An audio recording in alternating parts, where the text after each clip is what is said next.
All right. Ooh, excuse me. I think we are up and running and good to go. Let's get everything loaded. We'll make sure sound check and everything else is good, and we'll go ahead and get started.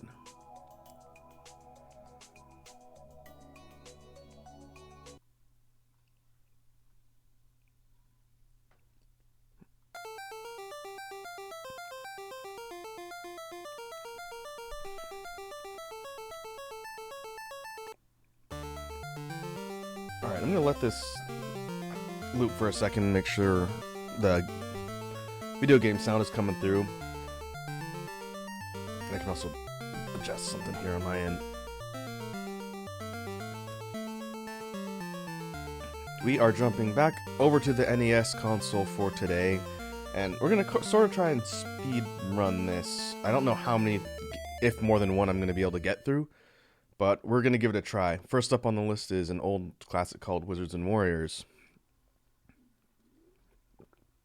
This game is actually made by Rare, of modern Rare property fame, and it is a good one. I haven't played it in a bit, so we'll see how long it takes to get through and how much I remember. But I see Crusher Cannon in the chat. What's up, Crusher? I also see a beat redeem. So let me clear out the redeems from the last couple streams, and we're going to start off with that, and I can make sure I turn off the game audio when I do that. So let's see.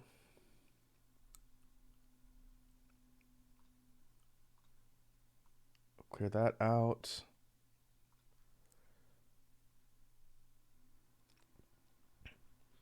And I'm just going to mute the game audio for a second so that I can actually hear. If I have it playing in my ears, I won't be able to figure out what I'm doing for a beat.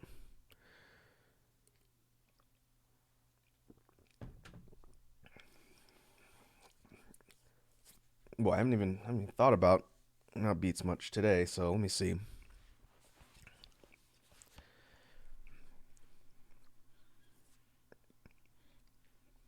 I'm just gonna try and freestyle something here, and I'm gonna take my headphones off so I can hear myself. So let's give it a try.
All right, let's turn everything else back on.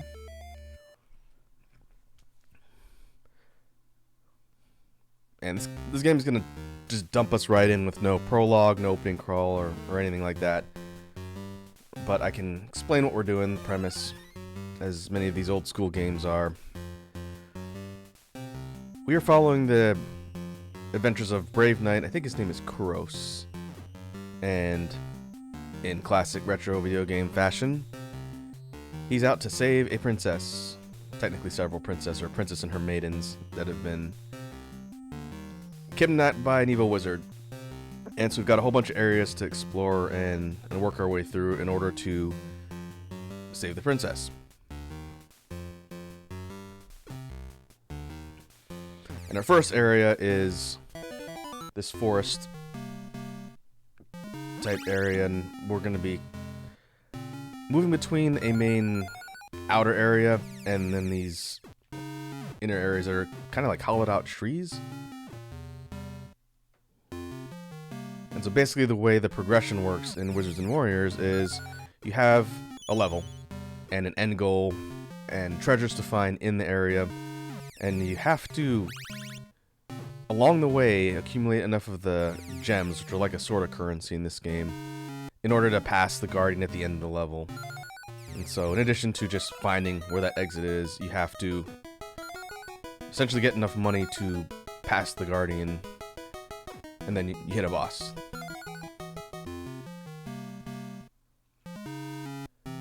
Crusher says, big tree or small human?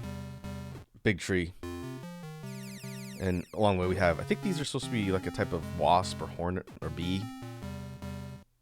And they are going to be mobbing us the entire time.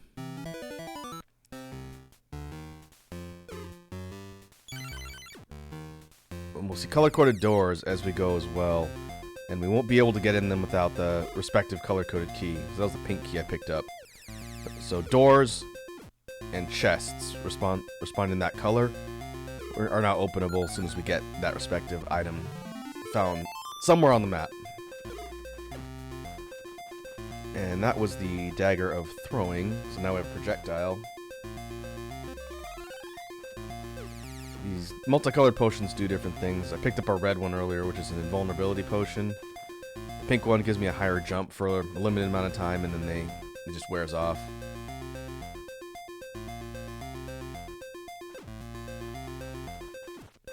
Crusher says, wasps, the bane of humanity. Yeah, wasps are jerks.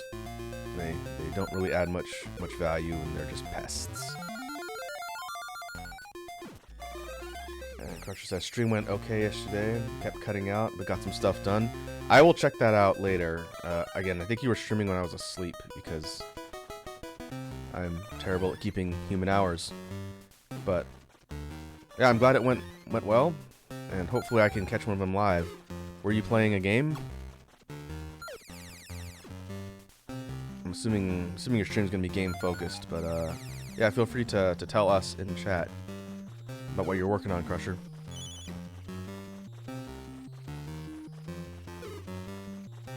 Hey, Ladybug's here. What's up, Ladybug? Welcome to the stream. We're doing some NES games today. First up is Wizards and Warriors. And let's see. While we're talking, I'm gonna try and move quickly. Spread throughout the level with these openable chests with the corresponding key colors are essentially money. And we'll need that in order to get past the guardian at the end.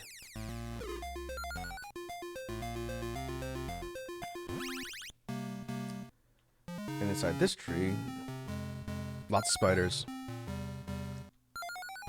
Because of course.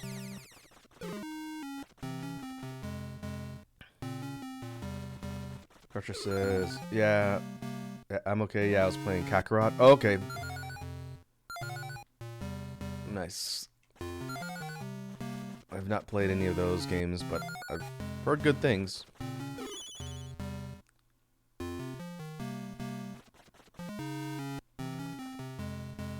Ooh.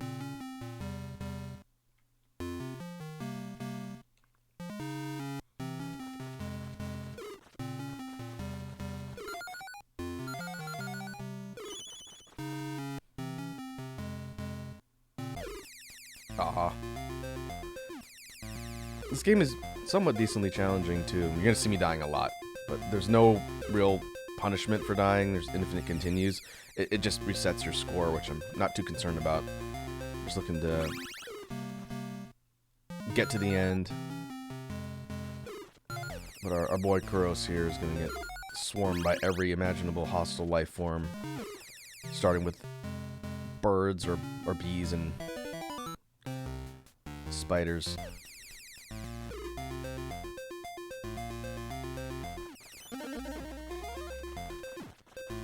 hidden around different levels are these kind of treasure. That was a goblet. I think there's a chalice somewhere too. And they get you more points. And basically just show up and get them to pop. And that's free money.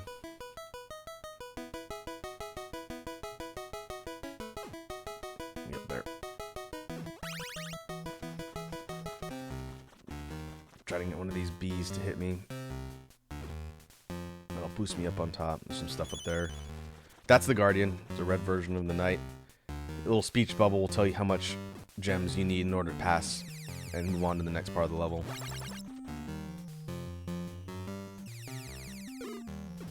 Come on. Oh, okay.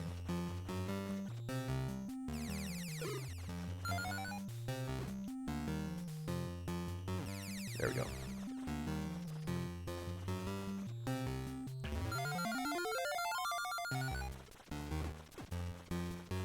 Gems. Oh, I'm missing the red key. Boots of Force. Okay, I'm gonna die again. If I hit select, you can do some high kicks, and it actually does decent damage. I don't know if I'm gonna have this weapon the entire game because it's in a slot that gets replaced by different things. But if I keep it, I can actually use it to kill things. Let me see if I can demonstrate another useful function here.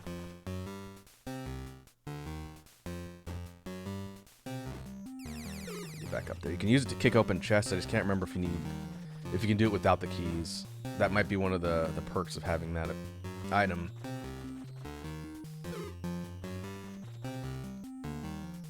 I gotta get back up here. There we go.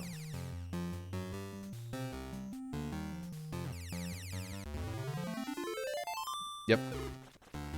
So if you keep the boots, you don't need to worry about keys to get in a chest. You just literally kick them open. We'll move on. It's not necessarily required to get every key. Sometimes it is. As we get to the later levels, we need to find all the different colored keys in order to move on. But for this first level, it's not that important. And I think these are actual like hornet creatures. We're gonna keep moving. I think there's a magic wand in here, but I'm pretty sure it's gonna replace my boots.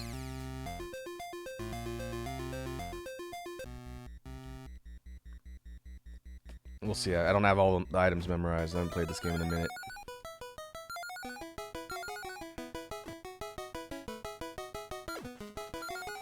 Yeah, I think we just head to the bottom. Wait, there's the boots again.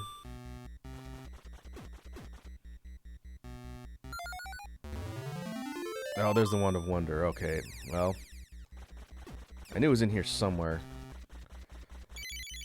So this one shoots a projectile on select instead of the boots.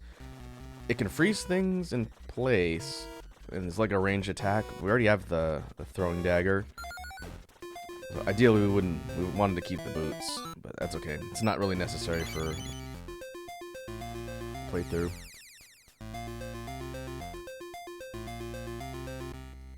First boss is a giant disembodied skull that spits things at you. And if we had the boots, we could basically just boot the skull in the face, but overall not too bad for a first boss. And we have our first damsel, Lucinda. Because old school video games.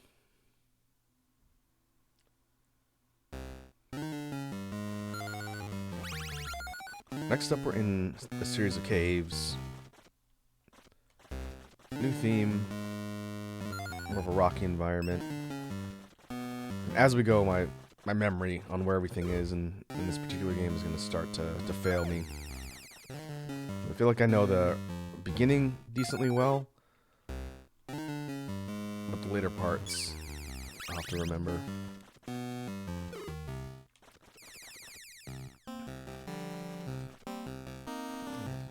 These sort of rock ghosts? I don't think I can kill those. I think if I had the boots, I could make them leave. But yeah, they're not killable. They're just a nuisance.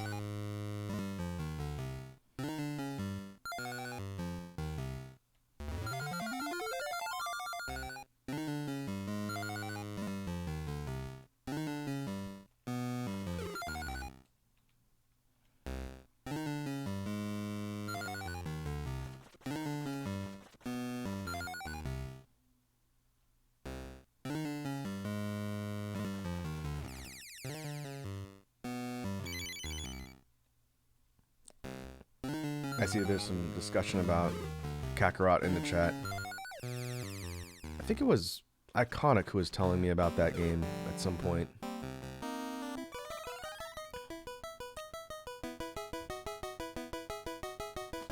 Crusher says, imagine the knight pulling out a Bible and exorcising the demons. Or ghosts, rather. There's a cross on the shield. Or technically that's a plus sign. Let's see if I can get up here.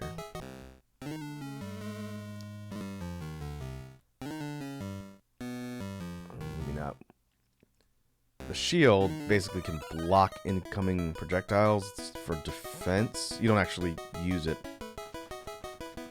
And I think you can block stuff behind you when you're swinging like that. As we'll see. There's not a lot shooting at me at the moment.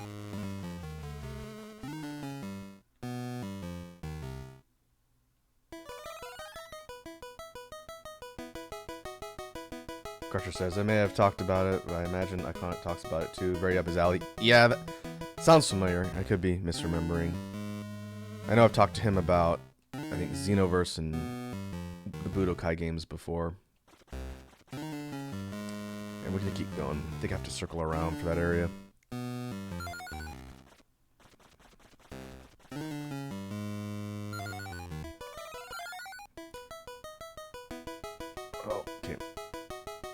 Blue Potion, which we've not seen yet, gives a faster run speed. So if you need to sprint through some areas to make some tricky jumps, that is a useful potion to have. They last about like 15 seconds or something. Alright, red key.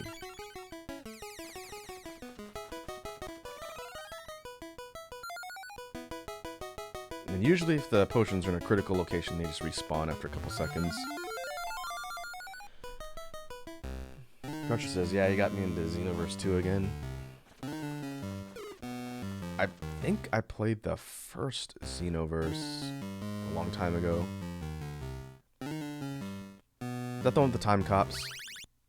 My memory's not the greatest. But I thought there was like time travel? Those ones that do time travel.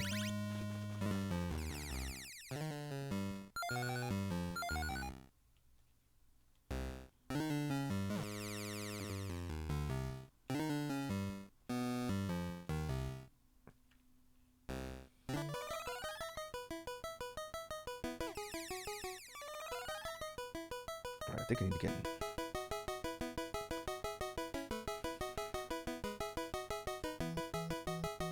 Got that one, that was gems. Okay, let's just figure out where we're going. The very bottom is our path forward, I think.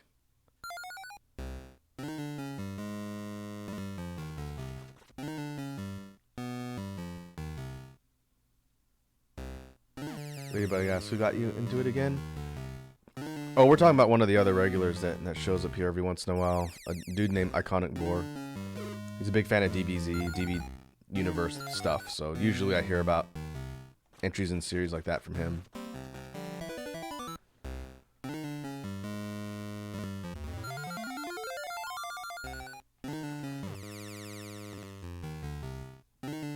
Okay, pink chests.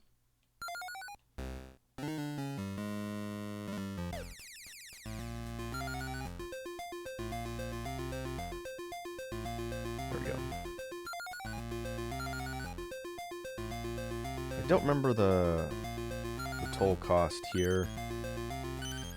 Oh, secret gems. I think it's 200? I want to say 200.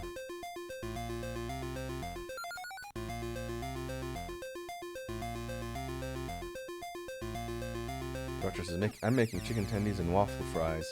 Nice. What are your go-to dipping sauces for your chicken tendies, Crutcher? And Ladybug and anyone else hanging out.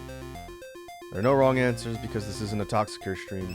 What are your favorite dipping sauces? Let's hear them.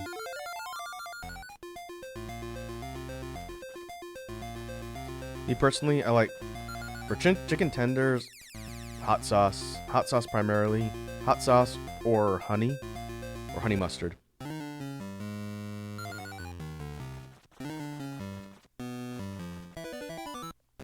Okay, we picked up the potion of levitation in that room, which is one of the more important items.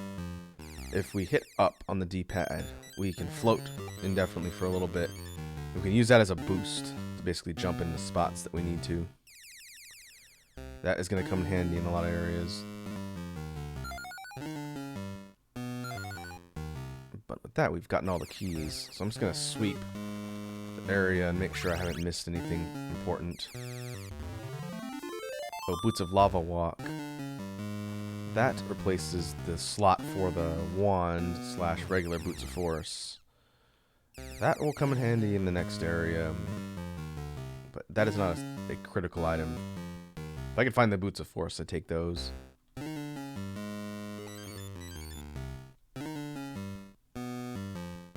Crusher says, I recently learned you can buy frozen waffle fries. I was floored. That doesn't surprise me. I've never actively looked, but given you can buy every other form of, potato product, that does make sense. On topic, this week, like earlier this week, in fact, I learned how to make French fries from scratch. That is my big cooking knowledge gain this week. And I've done that a couple times because I had a couple potatoes, and it turned out really well. So if you folks want to hear what I learned, then I can explain it. And I did see, well, I'm getting sniped. There's no safe spots. I really should pause. Crusher says, chicken tendies got to be honey mustard and fries. I alternate between honey mustard and ketchup. I see. That's valid. It is well known at this point that I don't like ketchup. But I know that is a popular choice for chicken. I wonder if I can get up there.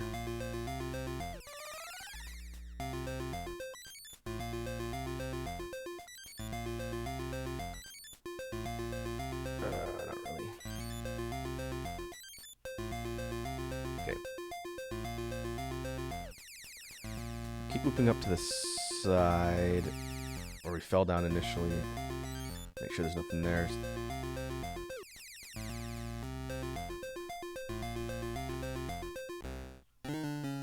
Crusher says, I got a potato cutter that cuts potatoes into shoestring fries. I'll take cooking advice. Yeah, I have a mandolin. And it's not like a fancy one. It's just like a little plastic rack, horizontal mandolin.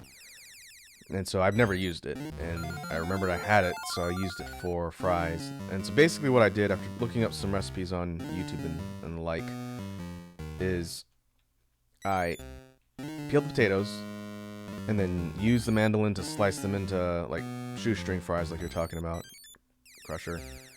And after I had them cut, I rinsed the fries in cold water. And it gets a lot of the external residual starch off, which can kind of mess up your frying. And then I let them soak in cold water for a little bit. Okay, we're back up here. And after I let them soak for a bit, I took them out. Hey, it's Iconic Boris. Speaking of which, our resident Dragon Ball expert. What's up, Iconic? Welcome to the stream. We're playing retro games today. I'm trying to see how many we can get through. First up is Wizards and Warriors.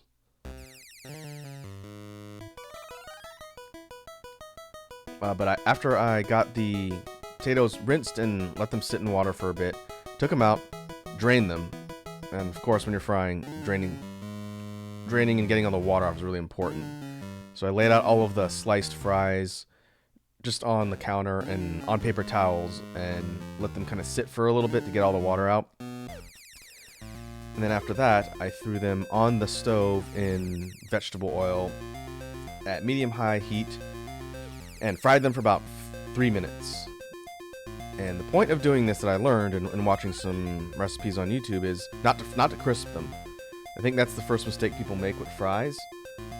And when they do that, you can burn them because the outside cooks so much faster than the inside. So instead, what you do is you fry them after peeling and soaking and rinsing. You fry them for 5 minutes to blanch them, which cooks the inside, but it doesn't crisp the outside. And then you let them sit and cool. I've been putting mine in the freezer just to cool them faster.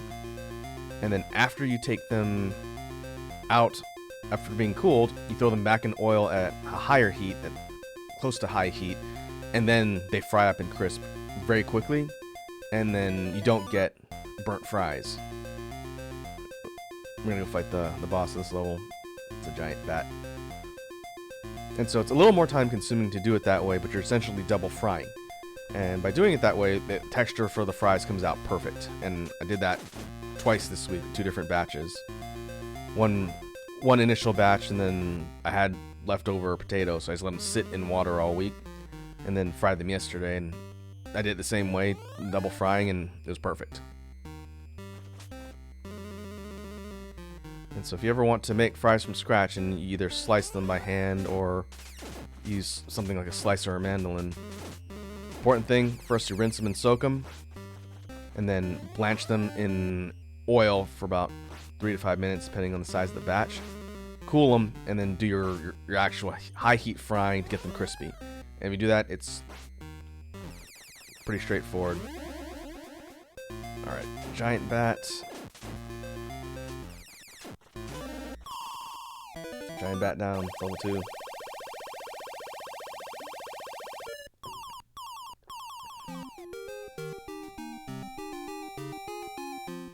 Crusher said that's good advice. Yeah, I never really thought about it because I bought the frozen prepared potato like fries or whatnot and just baked them. But I think that's essentially what they're doing. They're pre-blanched and frozen, and then you either bake them or you fry them, and then that's what gets them crispy. But if you're doing it completely from scratch, I think the important thing is to rinse them, then you soak them, then you cook them in 2 stages. And yeah, I did it twice and had great results both times. Crusher asked, do you season your fries? I just did salt. I didn't do any sauces, just eat them plain. I like to dip my fries in hot sauce. Same as my chicken. But I've also done like a paprika or chili powder. Kind of depends on my mood. But I was doing kind of like a pseudo Philly cheesesteak last night, so I didn't want anything that was going to be too heavily seasoned.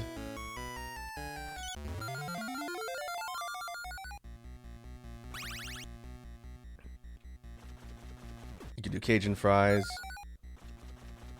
If you want to do like a chili powder, cumin, cayenne mix, if you want something spicy. That is also a possibility. I'm not really talking about the game, I'm talking about food, but this next level we're in is like a lava cave. And this is an actual lava floor on the bottom. If we didn't have those boots, we'd be taking constant damage. But these bubbles will allow us to get to different parts of the stage. I just need to remember where everything is.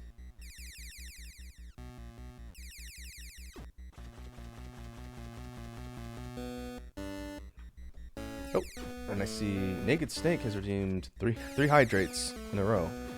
What's up, Snake? Welcome to the stream. I guess I'll just drink 3 chugs of my smoothie.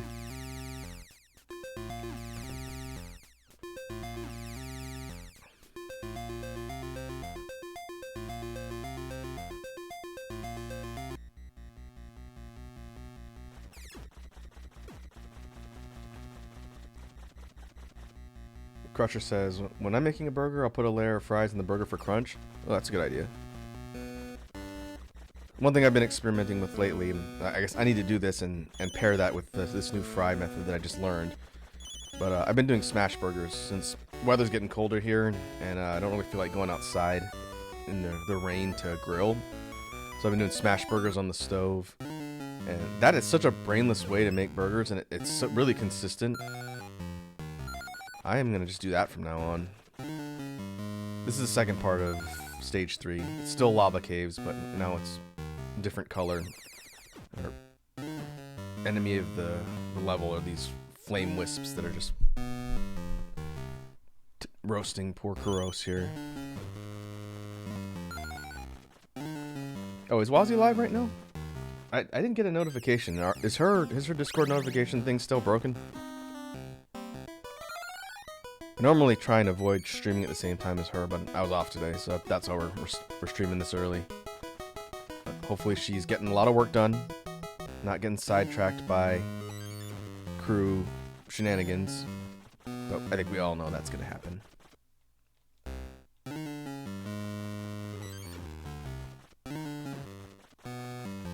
Okay, let's see. I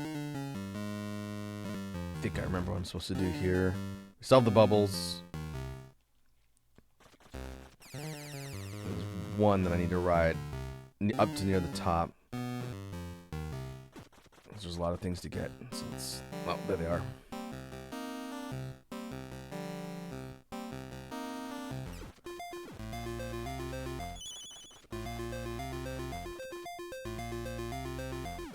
Crusher says, I think it is. My Discord gave me the notification.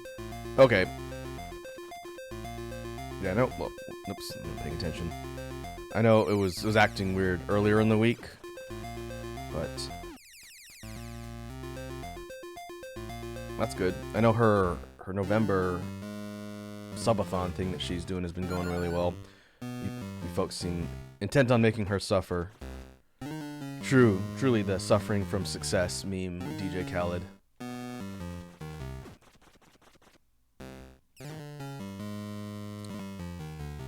Alright, let's see where we're going.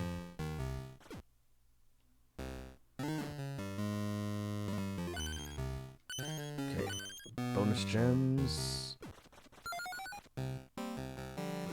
No chests, alright. We need to find the red key next.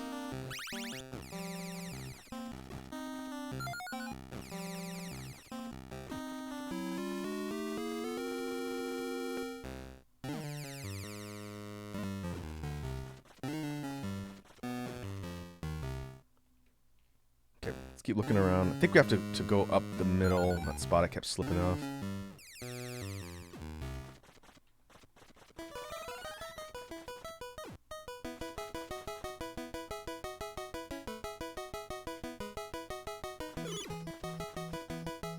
Iconic says, Crewvember suffering will never end. You guys should try and convince Wazzy to extend it to December for Christmas. You can call it like Crewmas.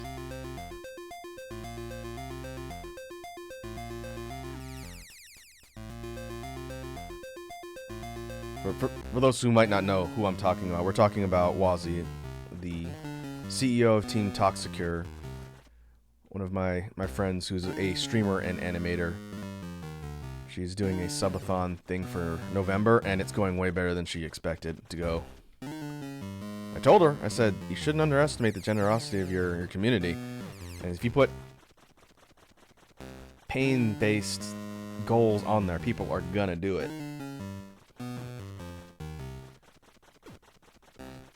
She didn't listen, and now she's reaping the results.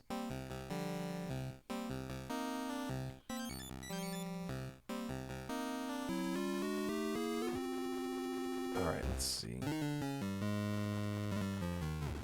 I can't remember. I think you can technically try and farm a blue potion here. Oh, that's the screen clearing egg nuke thingy. If I get a blue potion, I think you can sprint and get over there. There's something there we need. But I also remember using a bubble to get up there and kind of jumping off. Unless I'm thinking of a different section. Because we need to find a key here. I think it's the red one, given how many red chests are in the area. can't just run normally. We slide down that slope.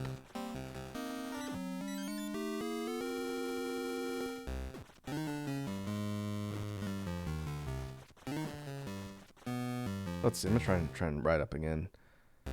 We'll take a look because there isn't really anything else to get here, but we need to get a key in order to move forward.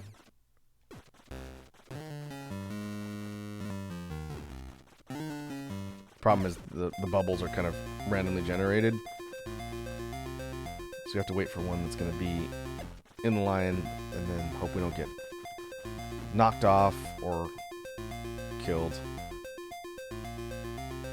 Okay, yeah, we need to be like right here, like right there.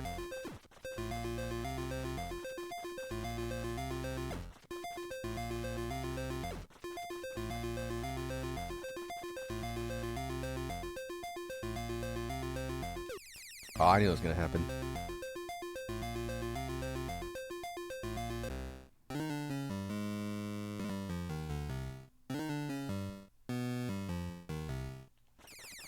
Nope, nope. Aw.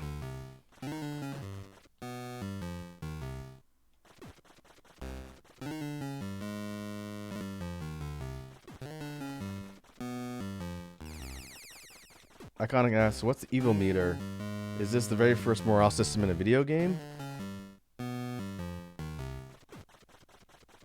No, that's the boss health meter. Whenever I get to a boss, they've died really fast as I've been talking here. But when you get to the boss, that's their life meter. There we go. Alright. Pink potion work. Red key. Cash money.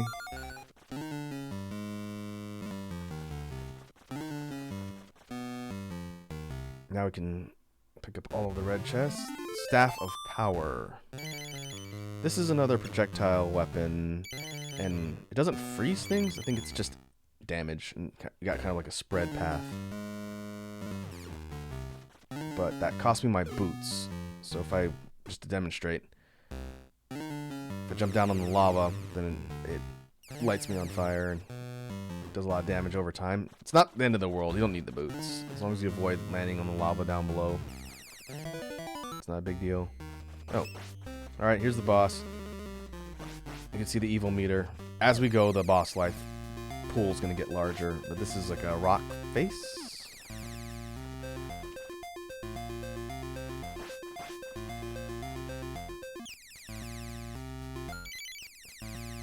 We could use our wand. The problem is this thing moves pretty quick.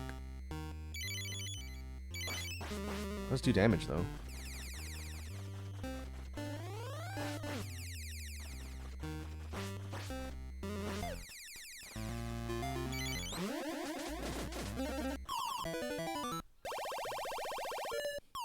Con says, oh wow, that death animation. That's probably the funniest thing in this entire game. I haven't mentioned it, but when Kuros dies, he kind of goes, bah! Flails everywhere, and then you just see him hanging there with his foot dangling.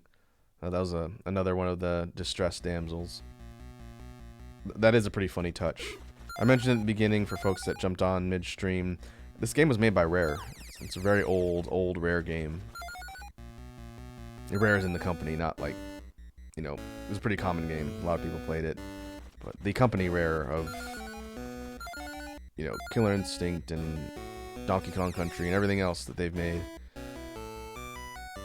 they made this game back in the day. In 1987. That was a long time ago.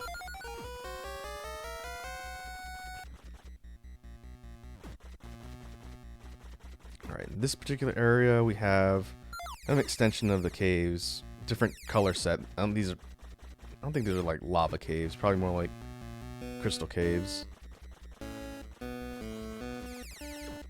And we gotta find keys and get money.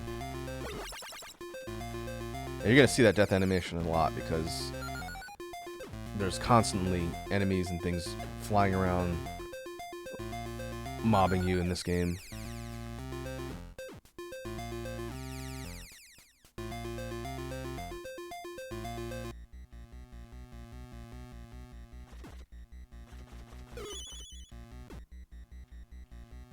Okay, let's see. This level is one big map, unlike the last one, which was several strung together.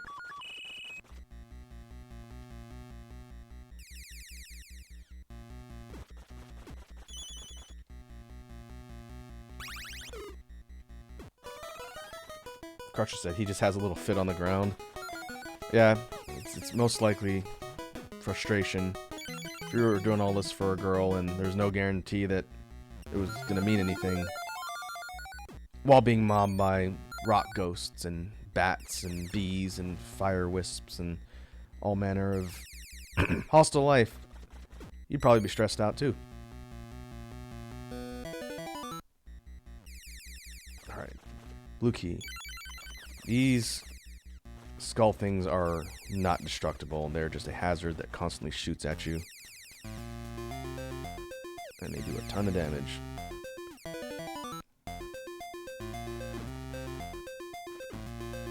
I got red key, blue key.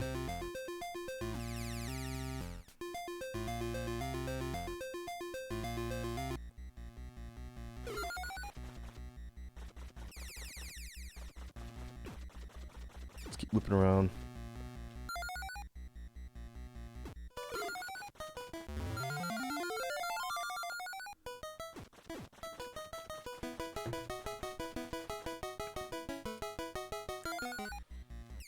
Crusher says, also oven-cooked chicken tendies seem to come out softer on the inside and still crispy on the outside in the oven better than the air fryer. I've never used an air fryer. I know there's a couple folks in the crew that are air fryer enthusiasts. I want to say Eric might be one of them, but I've done a lot of regular frying.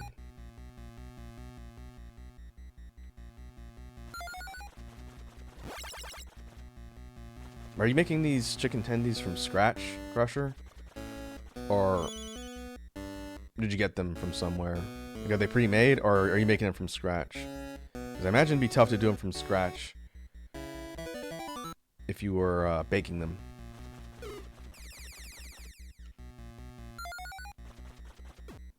Oh, okay, frozen. I see. Alright, there's our homeboy, the Red Knight. We need 200 gems in order to get past him.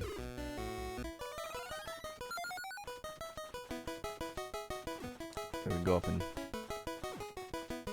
we can battle and do nothing while invincibility's on.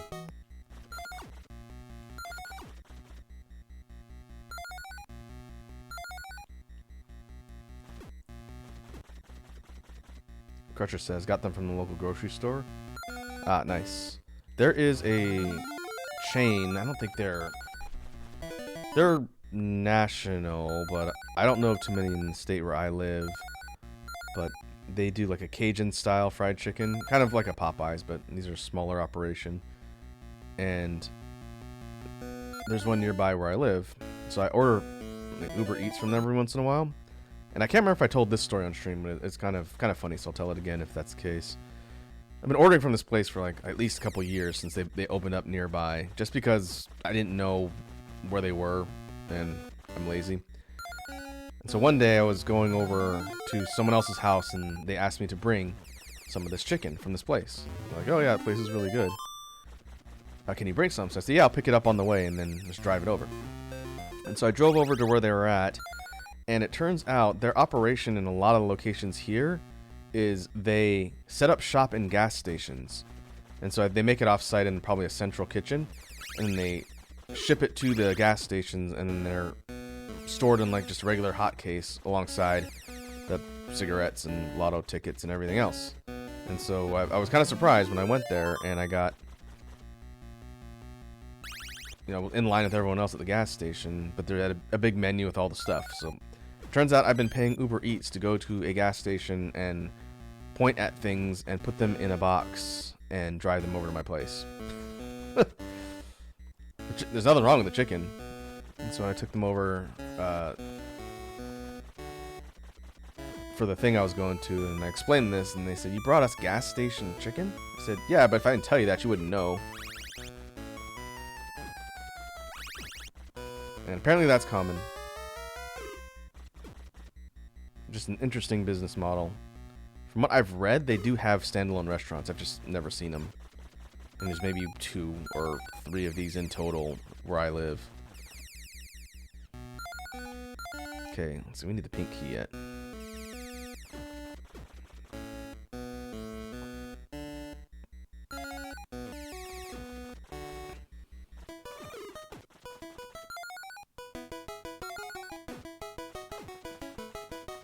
Like 20 more gems.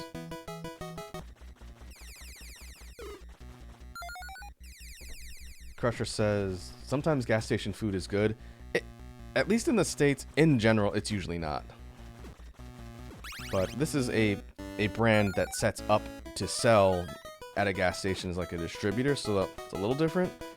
But normally I wouldn't trust something from a gas station, you know? Especially like those roller hot dogs that have been in there for probably like a week, 2 weeks, just in food purgatory. Fancy asks, have you listened to Outkast? Of course I've listened to Outkast. They're one of my favorite hip-hop duos. Probably my favorite hip-hop duo of all time. Maybe edging out Mobb Deep by a little bit. Outkast is great. If you've never listened to Outkast, you should. They're awesome. Andre and Big Boy. You know, they've done such hits as Rosa Parks, Elevators, So Fresh, So Clean, Hey Ya, The Way You Move. I should probably show off what this does. Cloak of Darkness. It makes you invisible, but not invincible, so I don't think it's that useful. I'm taking the wand. But yes, Fancy. As a big hip-hop person, I love Outkast. Still hoping we get something from them at some point. I know Andre's been doing a lot of acting, and Big Boy's doing a lot of solo and collab stuff. But they kind of stopped just to pursue their own things near the height of their popularity. And so they never make anything again. They've gone out with an incredible legacy as far as music goes. Alright, I think we should leave. Oh no, we do need the pink key before we can leave. But we got the money.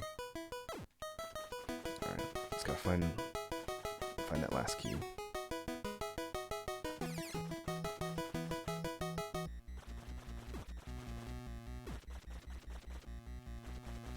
Crusher said, I've definitely heard Hey Ya.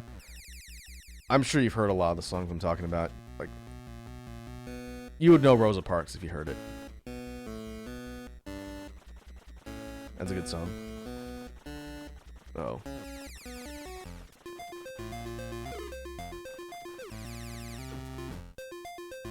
There is fall damage too. If I fall from too far. And our boy Kuros definitely has a bad day.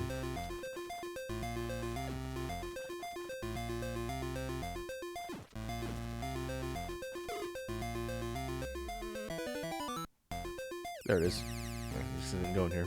But we got a bunch of Sans Undertale heads shooting at us. Alright, now I can move on.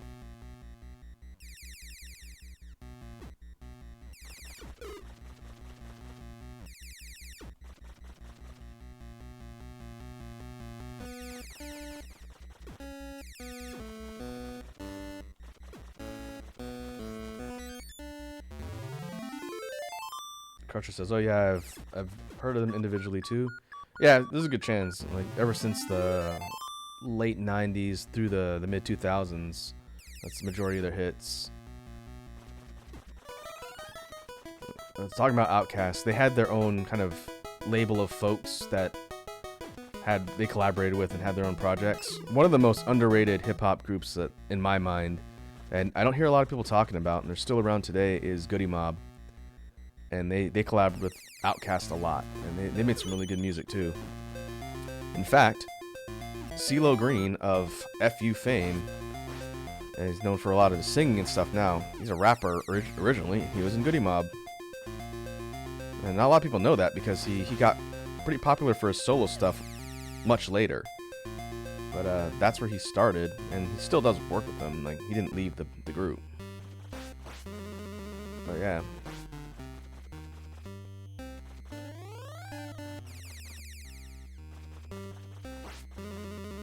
I don't know how many hip-hop fans we have in the chat right now, but that's something we should do on a chill stream sometime. I could talk about hip-hop forever. I've listened to quite a bit. Old stuff, newer stuff tends to miss me a little bit more, especially mumble rap. Don't get me started on mumble rap. But underground, old school stuff, international stuff, there's definitely a lot.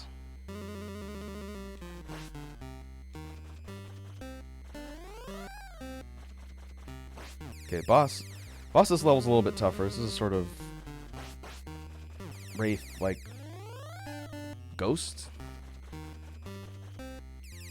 And get a lot more projectiles, so might actually have to be strategic here. Try and brute force it. I think it'll win the DPS race.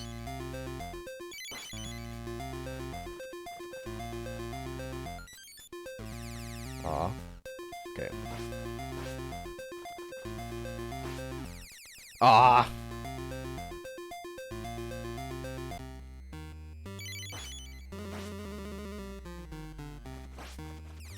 Iconic says, I grew up on a mix of nu metal and rap. I see. I remember the nu metal days. I've listened to some. Kind of depends. That label is kind of hard to classify. I think the most consistent definition of nu metal is like hard rock that has like a mix of electronic or like hip-hop rap influences on it. So like kind of bridging the gap between like dedicated rap rock and stuff that has like a DJ. And so like Limp Bizkit is considered a nu metal group. Korn, some regards, I guess, is considered nu metal-ish. I've heard people describe Linkin Park as nu metal, depending on the song you're talking about.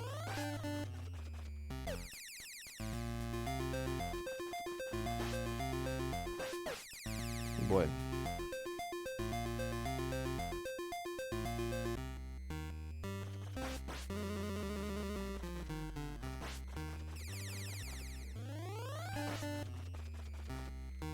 Oh, our shield can block the projectiles.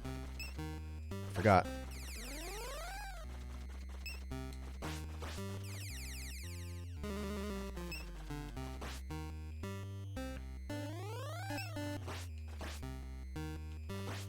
Well, that makes it easier.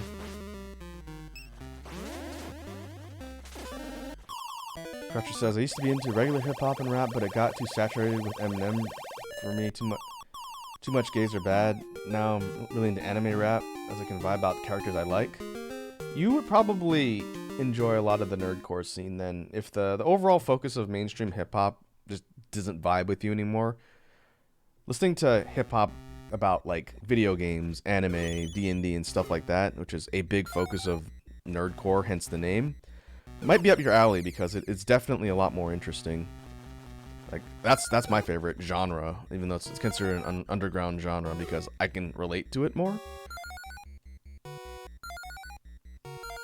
Someone writes a song about, you know, being a drug kingpin and killing lots of people and getting lots of hoes. If they do it well, I can appreciate it, but I can't relate to it too much. But if someone writes a song about, you know, I'm trying to think of a good example. Robots from another planet that are fighting an oppressive force on Earth through hip-hop. That's a little more interesting to me. Might not be able to directly relate to it, but it's definitely more interesting. I'm speaking about a lot of the subject matter from my favorite nerdcore group, who disbanded, unfortunately, but Optimus Rhyme. I've mentioned them before, and at some point I'd like to share their music with you guys because they're awesome. They're one of my inspirations to get into rapping myself.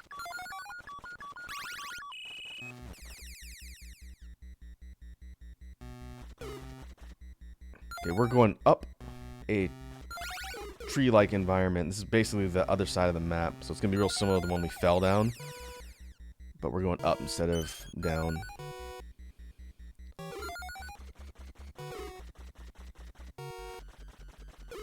Crush says, or Icon says, yeah, with the scats, corn is new metal. I think that's what people say because Jonathan Davis doesn't rap, but there's a lot of overlap with some of the corn styles. I think of them as like a hard rock metal act first, and I've heard Slipknot described as new metal sometimes, but that to me is a little bit more up for debate because Corey Taylor, he doesn't really rap,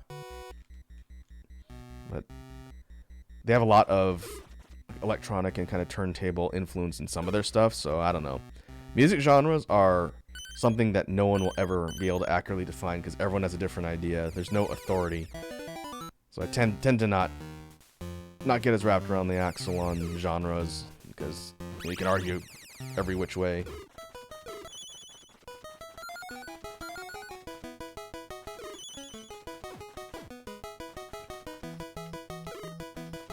Crusher says, I think of Linkin Park as more light emo rap song, but I could be wrong. It depends. Linkin Park has a really varied style as a band, so it's like you couldn't really nail them down to one genre anyway. It depends on the song. Alright, we are in another forest area that is very similar to the first one. The layout's completely different, and now we got these angry gargoyle thingies that are mobbing me.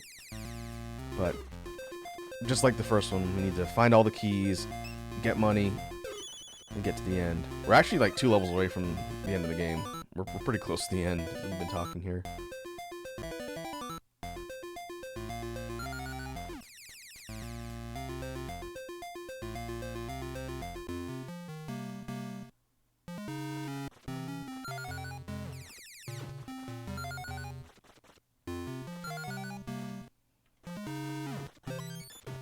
Crusher says, I like Linkin Park and Fall Out Boy till they got into NFTs. One that kind of disappointed me, one of my favorite metal bands that I do like is Avenged Sevenfold, and they've been promoting NFTs for like the last year, and like, I haven't really been following what they've been doing because they haven't put out anything new in a while, and I saw that, I was like, ah, man, that sucks. We'll see how long they keep that up with the way crypto's going. I think you're going to see a lot of people stepping a little bit away from like the crypto and NFT stuff with a lot of the stuff going on out there. But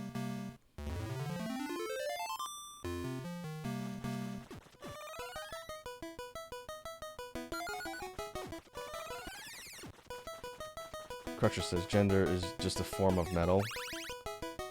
Now, you're not too off base when you think about it. Just look at the entire Japanese visual rock scene. I'd be really curious to see, because it's not really something you hear discussed a lot in Japanese culture when it comes to gender identity, but it's becoming more and more common now. I would be curious to see how much of modern day gender identity stuff is flowing into that scene, because you had people confusing other people with, you know, gender stuff in the visual scene forever.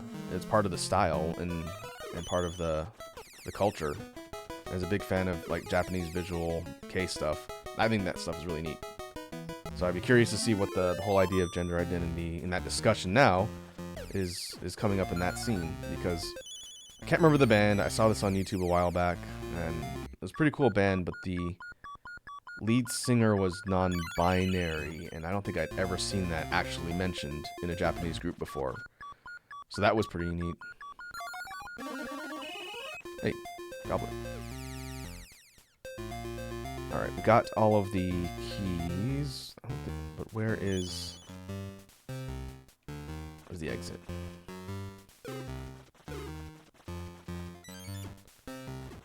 Crusher says, J-pop, J-rock was my thing in early to late 2000s. I have been very hooked into the Japanese music scene since 2000. And I've talked about it before, off and on, but not recently when it comes to music, but that Japanese music in general is my favorite genre and subclass or class of music. That's why one of my goals for 2023 is to launch a new stream content format that talks about Japanese music. I'm trying to figure out how to do it in a way that's going to get the information out and not get me DMCA'd into oblivion. But I could talk about that stuff for hours. And so that may have to be a conversation for later, Crusher, because like, I've got a lot of history with the genres and stuff that was popular then, and pretty much going back to the 70s through 2000s, and some more modern stuff. I'm pretty closely keyed in on. Russia says LMC, Miyavi, Piero, Gact. Oh yeah. I think I have the entirety of Piero's catalog and a lot of Gact. I think I have on this computer here, because this is where all my media is stored. I have a bunch of stuff from Malice Mizer, from Gact's first band that he was the frontman for, but I didn't really listen to it a ton. I knew him more for his solo stuff later. Alright, this boss is a giant spider. Not much to say, it's pretty funny sprite. Just all legs.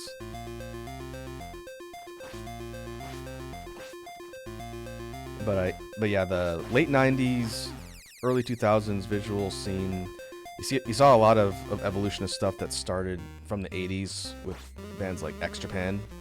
You know, if you know, a lot of people know X Japan, or at least the drummer Yoshiki, who's worked with a lot of production stuff since then.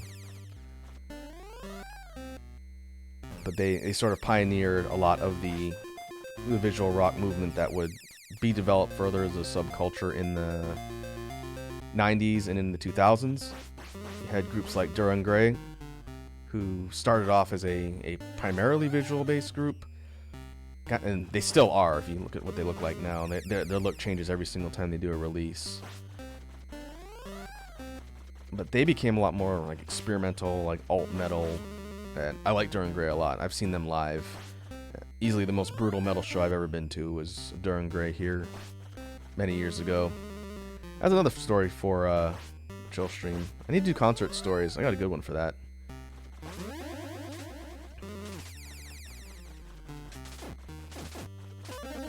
Yeah, a lot of groups came out of the scene from then. We had, of course, like we said, Gact, Piero. A little bit later into the 2000s, Gilgamesh, Gazette. They were Gazette first, and now the Gazette. They're still making music. I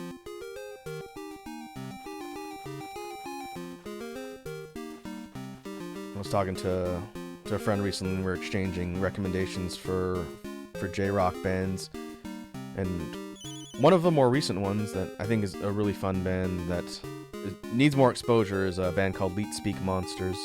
I know I've mentioned them before. They're kind of like a Halloween horror-themed aesthetic band, but their style of music is very kind of like hip-hop, rock, very jazz, cabaret. There's kind of a lot. And they're a really fun band to listen to.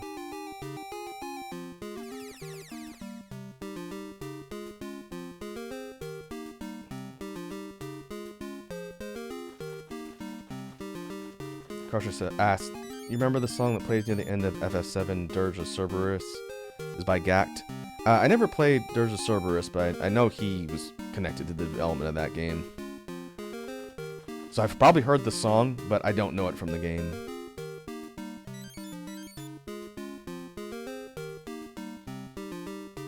I think my favorite song by Gact, I still can't find an instrumental for it, so if I eventually do it on Karaoke Night, I'm going to have to use a backing track for it. But it's Miserable. That's probably my favorite song by him. Of course, everyone knows Vanilla. That's a good one. Returner, which was a little bit later, and that was for a samurai aesthetic game, I think, or show. That's a really good one.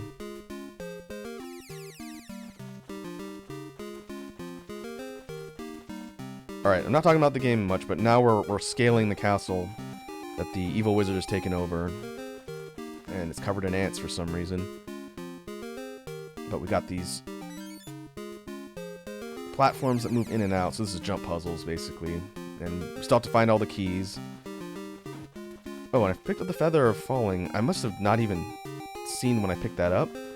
But if we jump and hold up, we have slow descent, which is very helpful for here.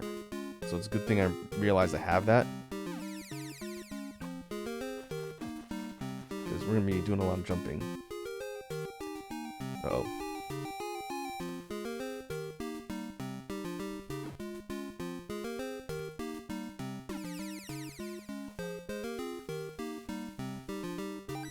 Oh yeah, Crusher, I should send you a list of my artist folder, and you can see if you recognize any of them. In fact, I sent that to Pink. They're a pretty big J-Music head too, so we're talking about that once. Or many times. Crutcher says, alright, food is done, so I'm gonna go eat and watch TV, so I'll chat with y'all later. Alright, Crusher, thanks for tuning in and hanging out. Always appreciate you coming in and chilling with the rest of us. So enjoy your tendies and fries. I will catch you in the next one. We'll be back on Sunday for a Beatbox Jam stream. And there's a little bit of a spoiler, but we are going to be talking about Inward Bass finally. So if you want to hear about this thing I keep talking about, then it'll be Sunday. I think 2 o'clock Pacific, if I remember correctly. Finally doing it. I said I'd do it for the end of the year.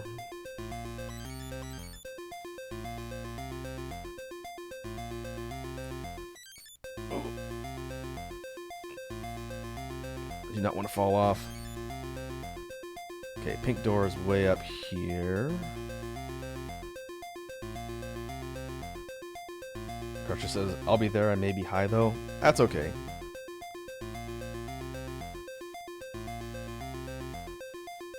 That is not a problem. Alright. I know there's something lower down. Is it here? One of these has a key on it, I think. But we need to go up to that door at the top. But we can't until we have the appropriate colored key. Oh. So we gotta figure out where that is.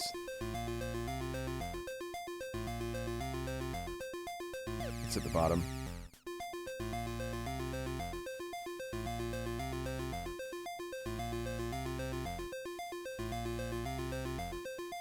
Okay, 50 gems. Can't remember if we have to do that. No, we need the red key for that. Okay. So we gotta figure out where the pink and red key and blue key are hidden while getting gems to pass the Guardian.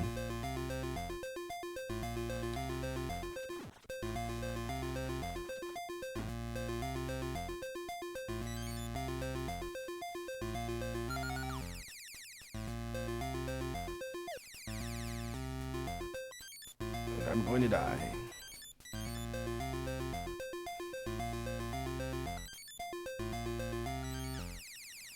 Ah.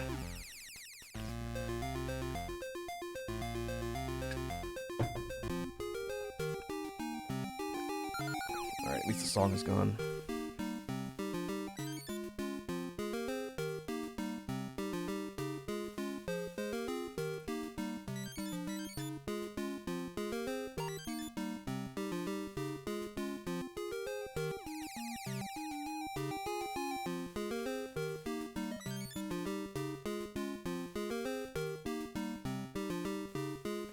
These arrow ports that are constantly shooting at me are a bit of a safe spot because they don't move in and out, but then you have to deal with projectiles and fire directly into your face.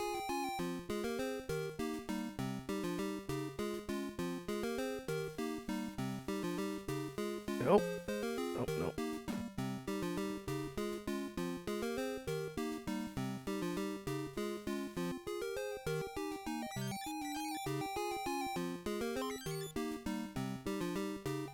Alright, this is where we were earlier.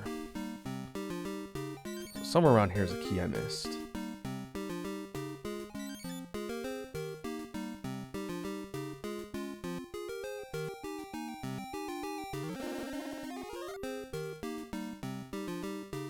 Oh, it's treasure?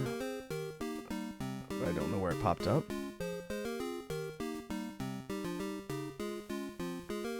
Oh. Oh, that's not what I wanted.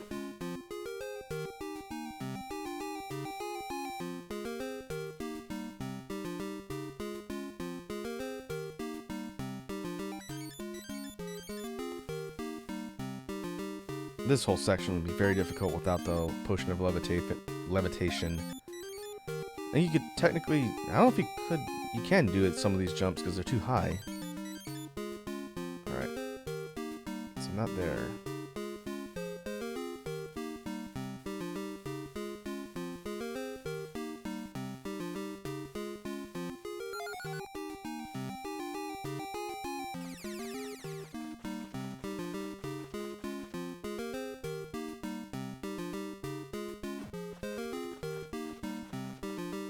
Oh, I think we need to get up there.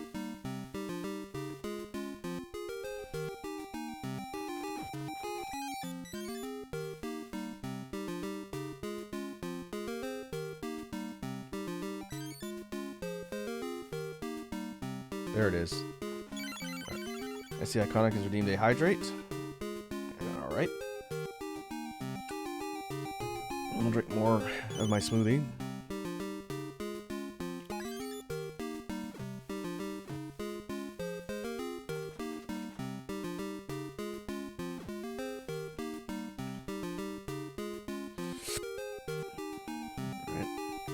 Now we can go in that pink door up top.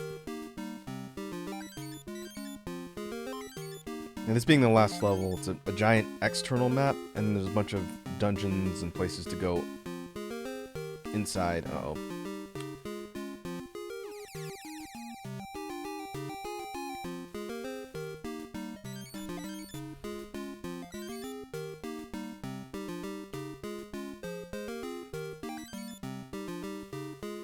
Oh, come on. Trying to control my descent and not miss my jumps is a little tricky on the D-pad. How you develop those thumb calluses.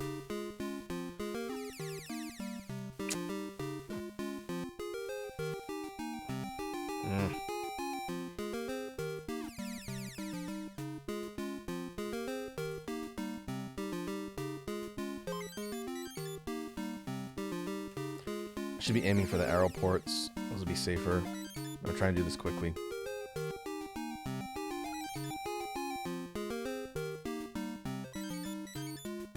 There we go.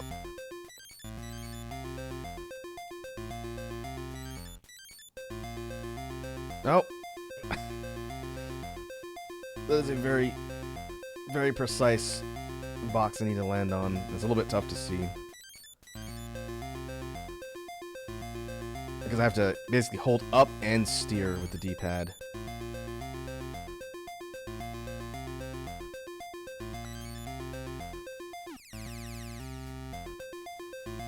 There we go.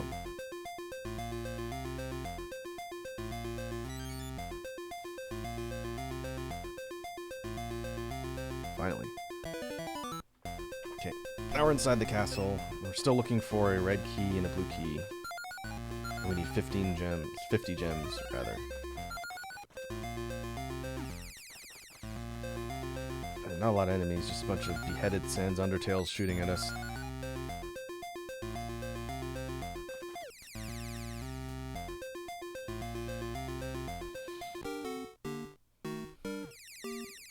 And we get a new theme.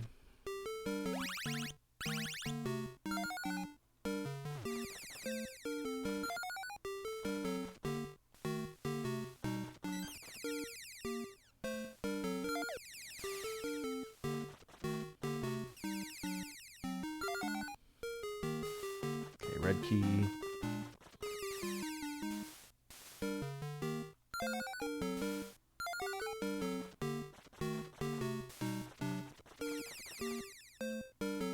Skulls and acid.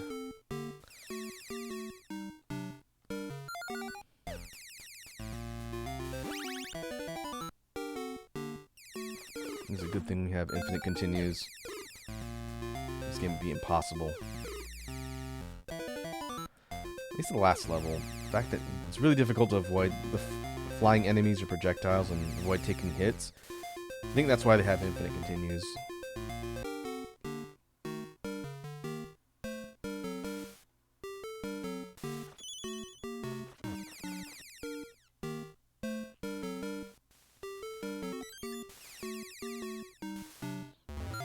honey.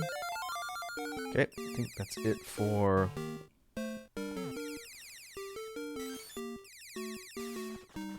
our gems that are required. I think we just leave.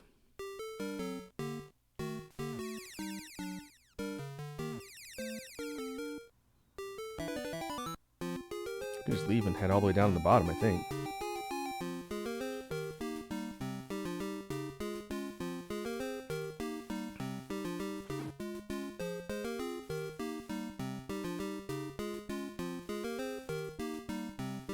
I think there'll be a blue key, but not in this section of the castle.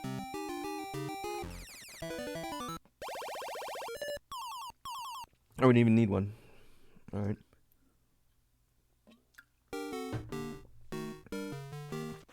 Alright, now we're in the castle proper. I think I'm going to beat this game right at 2 hours. We'll see. We might not have time to do another one today, because I've got to get on a business call of sorts after the stream. But I'll at least beat this one, however long that takes. But we're at the end. We're maybe 1 or 2 sections away from the final boss.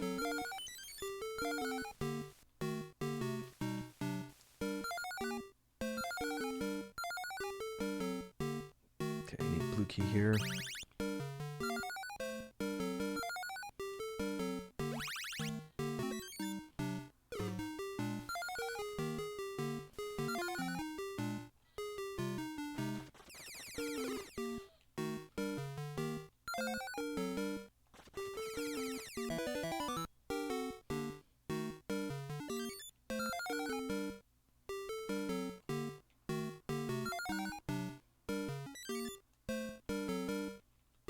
Get up there.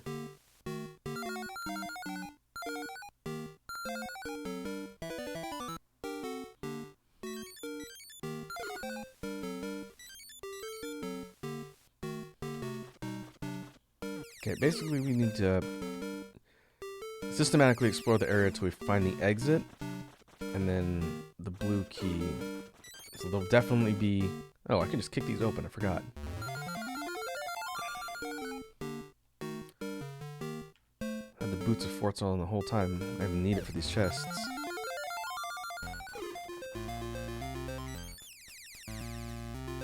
Which means I could have used it on the boss too.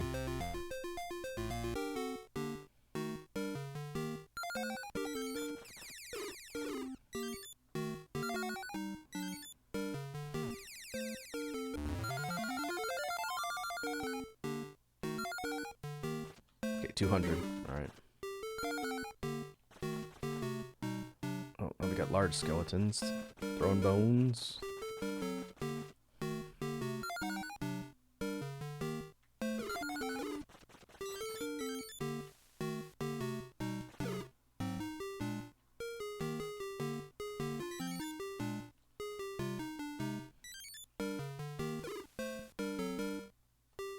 I bet we'll find the blue key up here somewhere.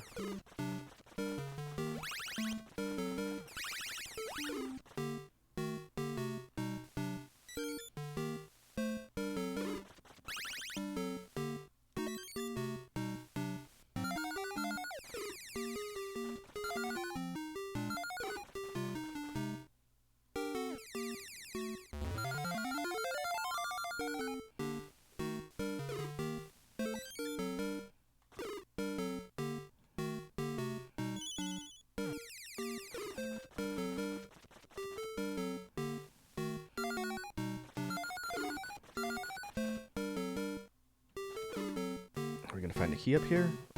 One of them's gotta be up here.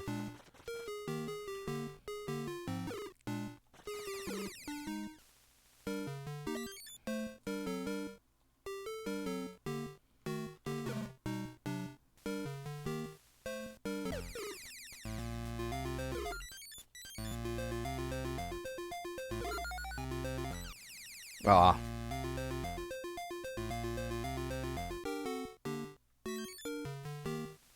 Nope, I'm trying to get up there.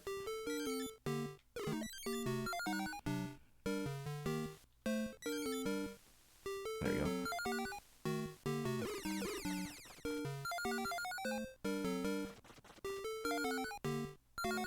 Almost to 200 for the toll.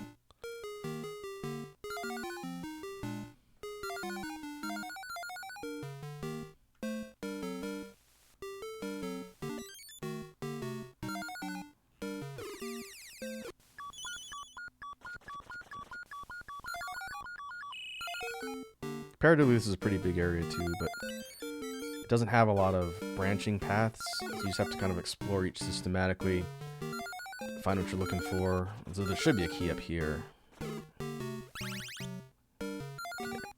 We're gonna hit 200 before we get down to the bottom.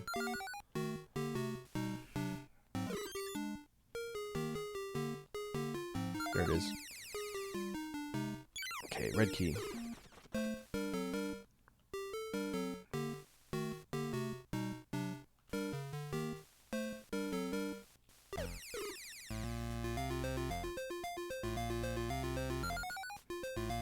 There's 200. So now I can hit the red door. This should be the blue key.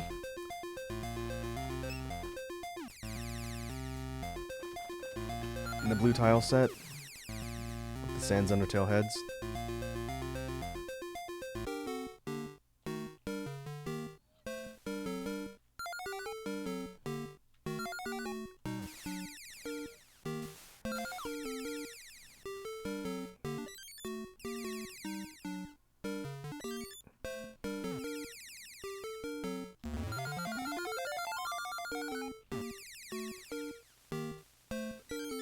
We passed the toll amount.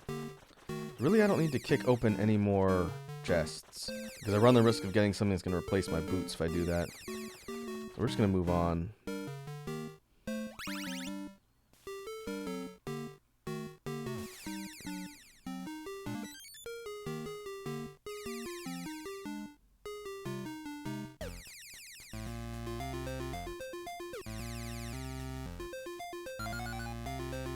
As I get pelted mercilessly with skull projectiles.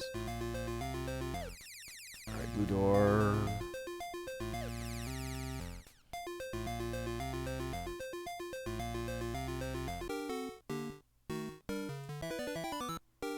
Secret room.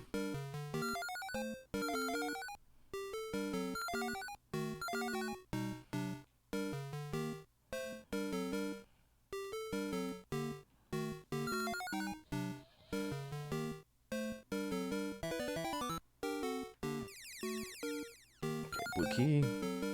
I'm assuming the pink key is going to be in there.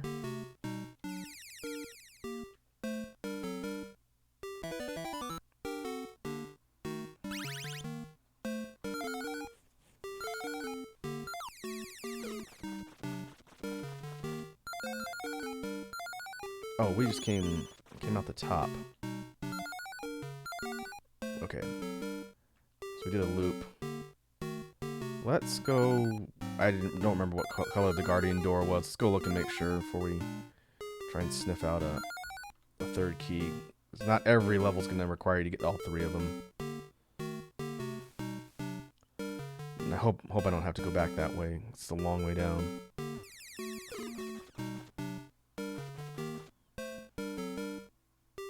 Oh, alright. Alright, this boss is a little skeleton man. And as you kick him, he becomes a larger skeleton man. And meanwhile is chucking bones. We're gonna run out and fall apart.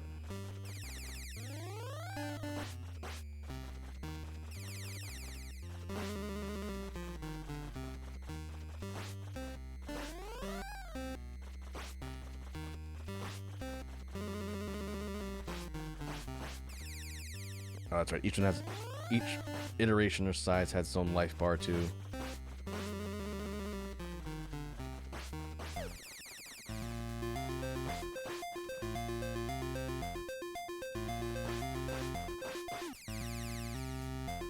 This is definitely an endurance fight.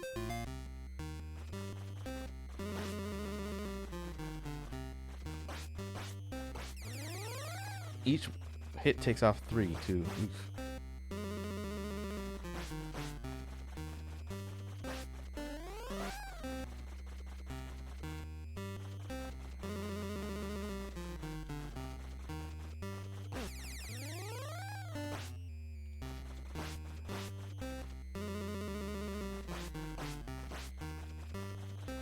But the bones are a little bit easier to dodge when you can see them.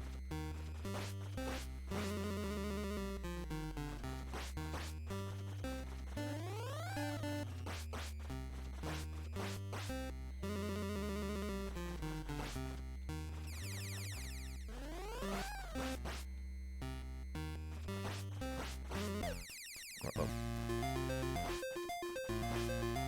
That's a big boy. Ah.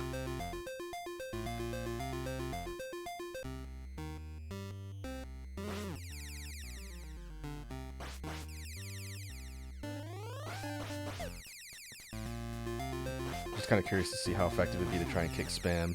We take too much damage. I guess technically if I can avoid taking any hits when I get to the last form, I might be able to go and kick the extra large skeleton in the shins, because I think that's the last version, last iteration, the big one.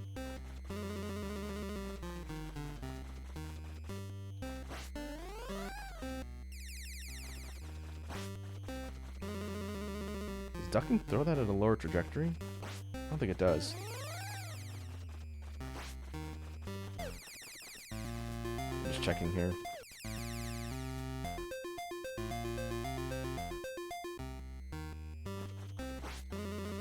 Hard to tell. Maybe it does.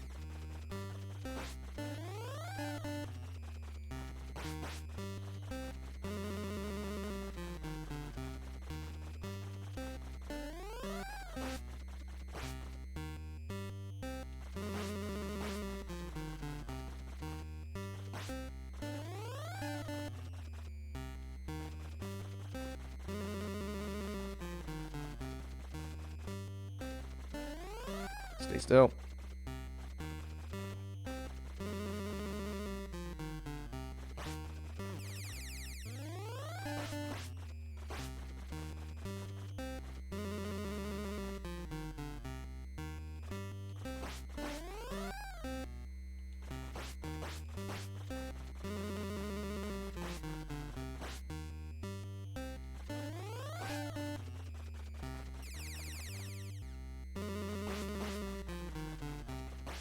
Ah, stuck under the ledge. Get the door.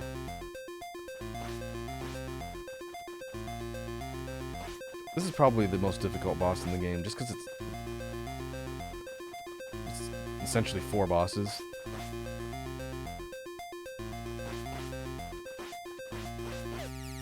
And you gotta be really careful in the extra large skeletons, because it's so tall. If you try and jump it and it jumps, it's gonna hit you in the feet.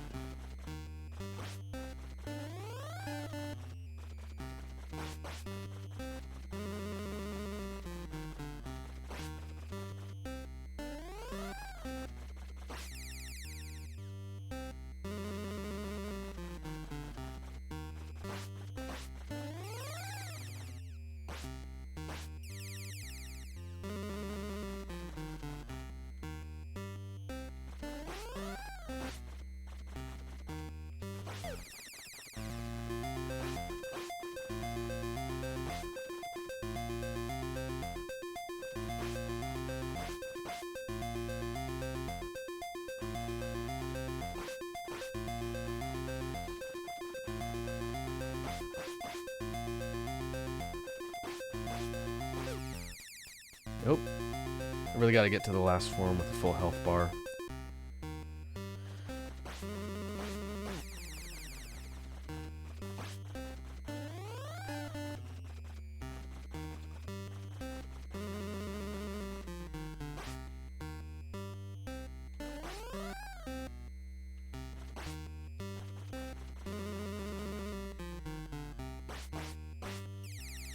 Oh, I guess there is a little bit hit stun when it changes size. You get 3 shots in.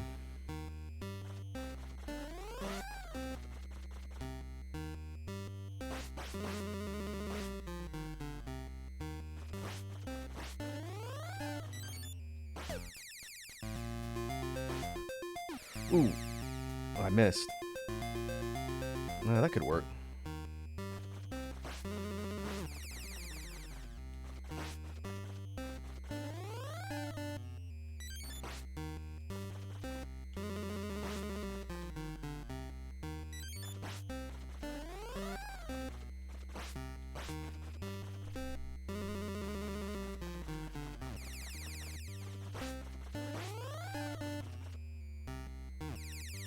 Ah.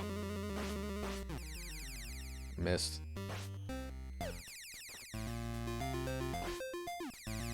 Yeah, I think kicking is too risky. It's gotta dodge.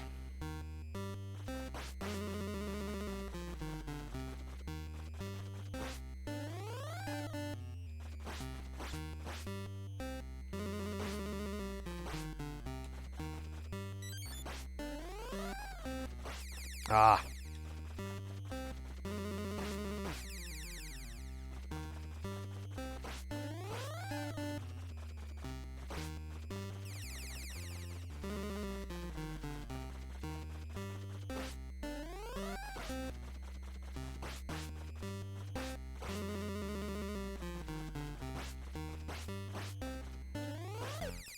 Man, I keep getting stuck. It doesn't matter for this run, but right above the door, it's a low overhead ledge. So if I get stuck under there, I can't jump.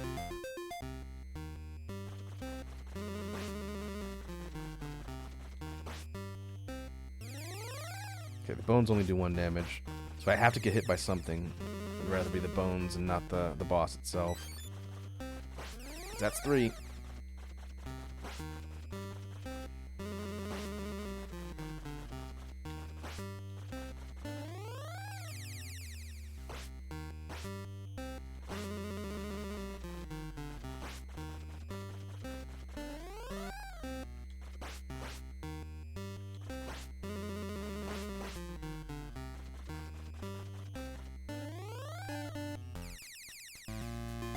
No, come on, really?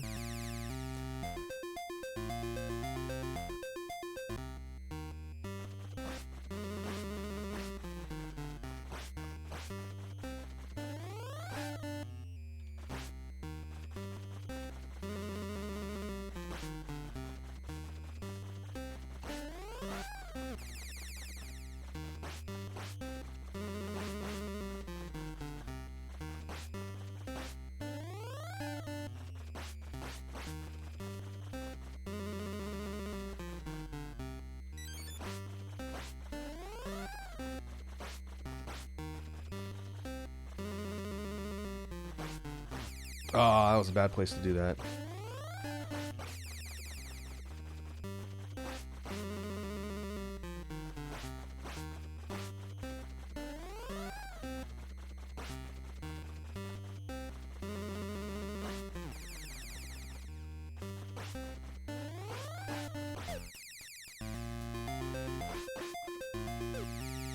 And it's difficult to jump over the big one.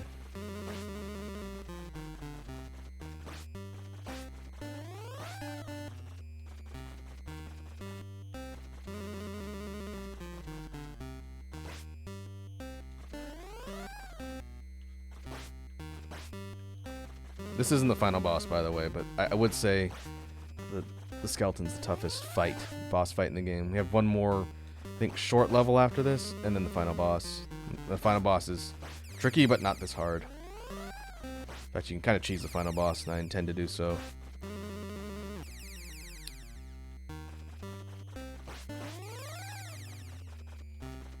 Man, jumping is random.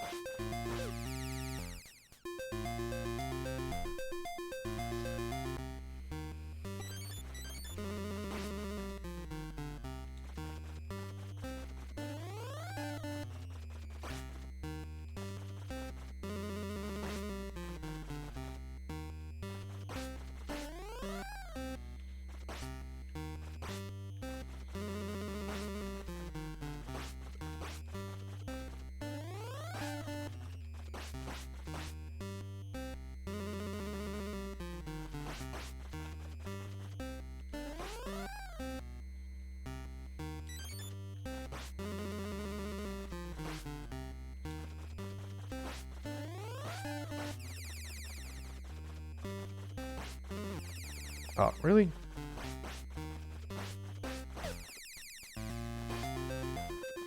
At first I was thinking it's jumping at the same time as me, but no, it's just purely random. To try and avoid clipping the boss, you just have to hope you guess right. And then when it in extra large mode, it's even harder because you can't jump it.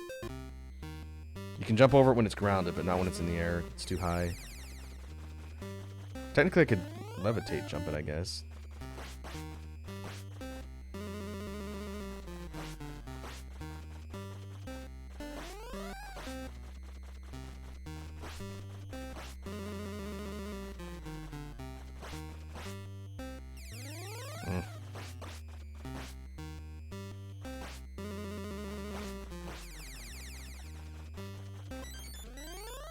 I guess that's the best way to guarantee that I can actually clear whatever it does. And that's every form. If I do that, then I can always clear it no matter what.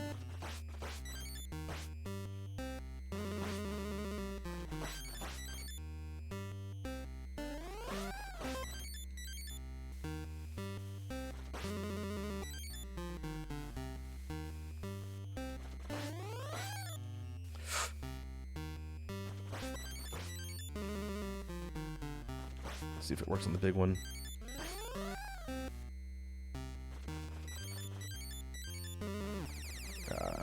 Not really.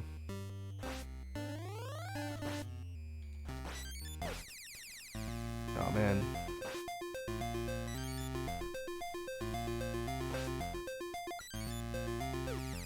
Oh, hit by the bone. All right, well, that'll work for all of the forms up to the big one, I guess. Maybe I just try and get to the last form with full life and YOLO and just kick it in the shins.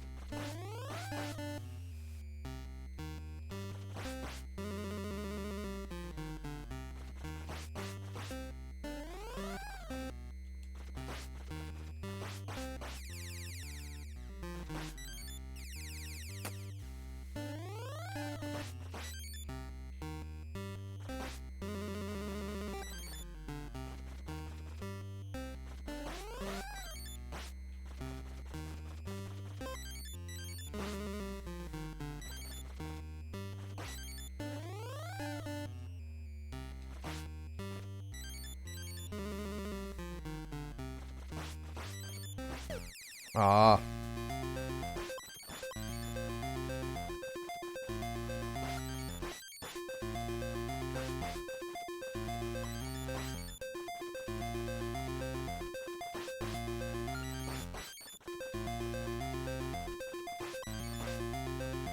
Can't go for kicks because one hit from the boss will kill me. Oh, those do too. Okay. I got killed by the ghosts. I gotta do the whole thing over again now. Can't remember if the ghosts do 1 or 2 damage, but man, that's annoying.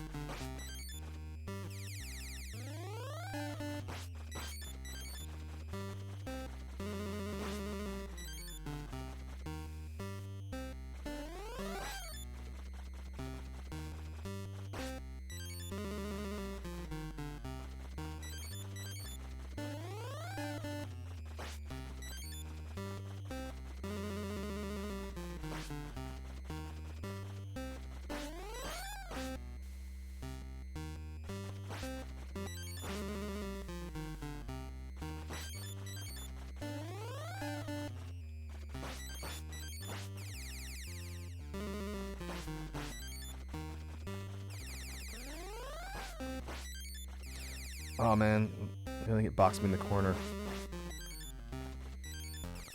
And that was not jumping at the right time. And I'm still in the same, I'm just gonna let it kill me.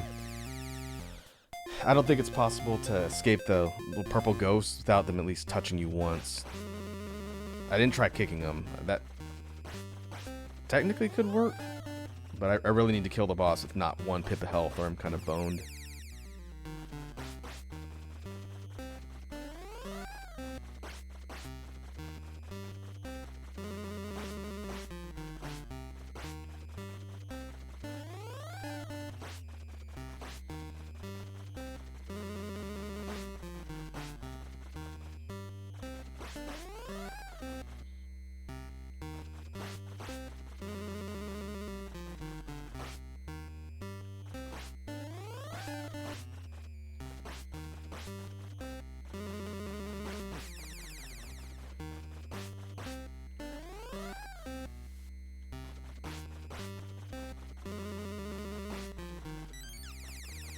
Ah.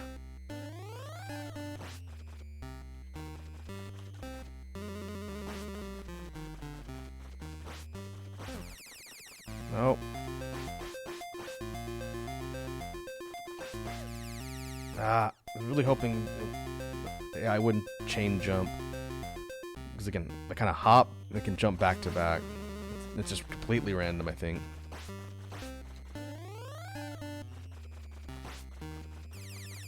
Man, I didn't think I'd be stuck on this boss this long. We're right at the end of the game.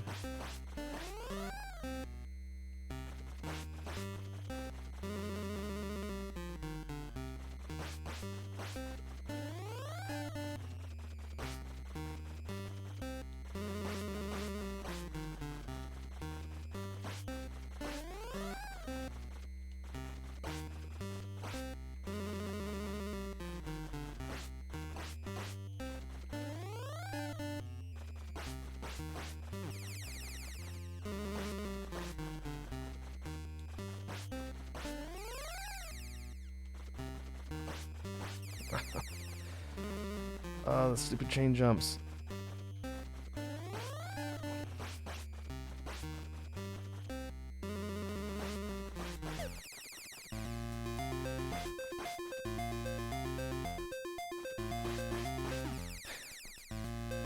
Oh, such bad random luck.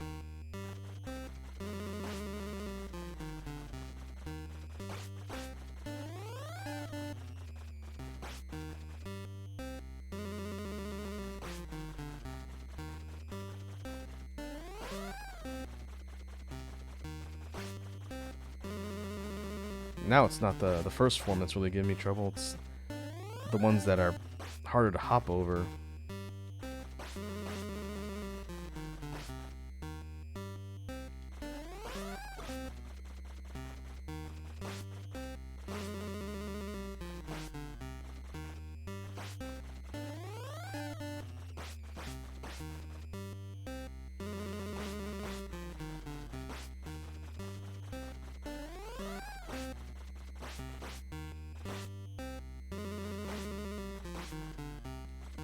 For a good pattern.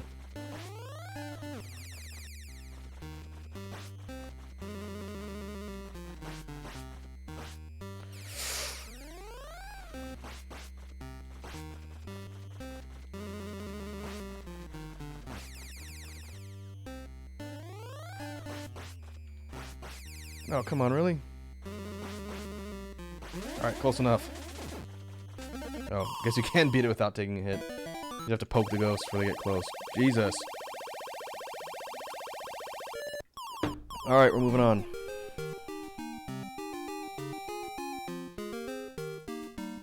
Candida.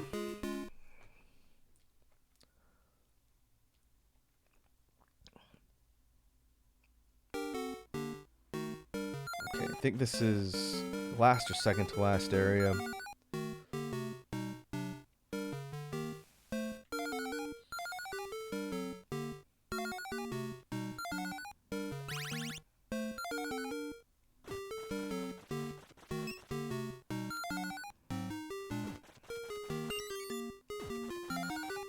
So let's figure out where the exit is, and then see what our toll is. I think this is a short area. Might just be get to the end.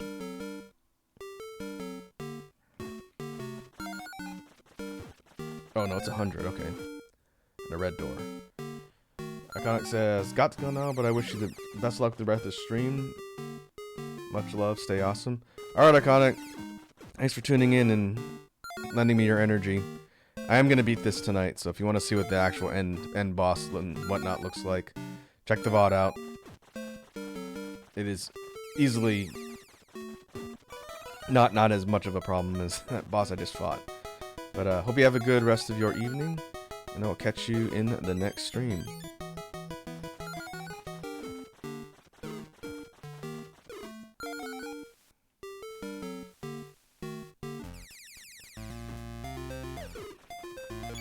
Okay, there's the red key. So that's pretty much it for this area. It's just get enough gems to open up the door.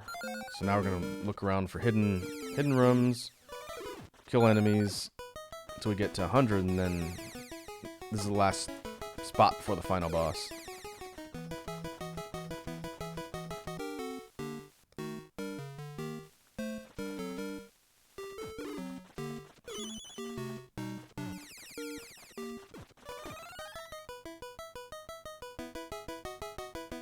And there might be a secret room somewhere in here.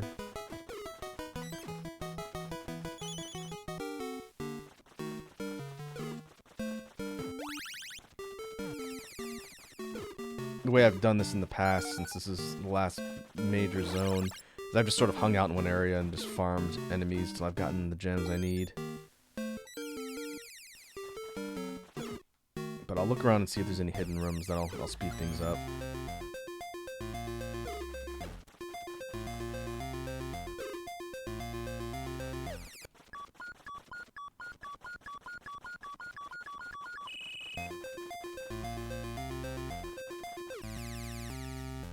Uh-oh.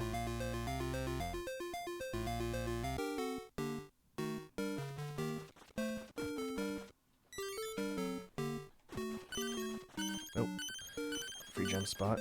There are a couple of those kind of spread around. I don't remember where they all are, but it's another way to get to the 100 we need.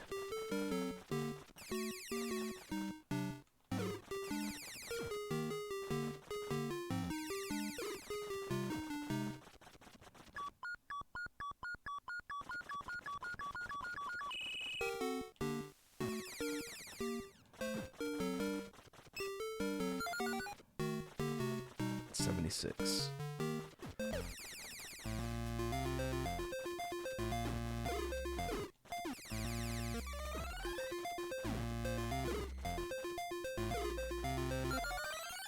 Oh, the kind of red-looking gems are worth 2, that's right. Pink ones are worth 1, the reddish ones are worth 2.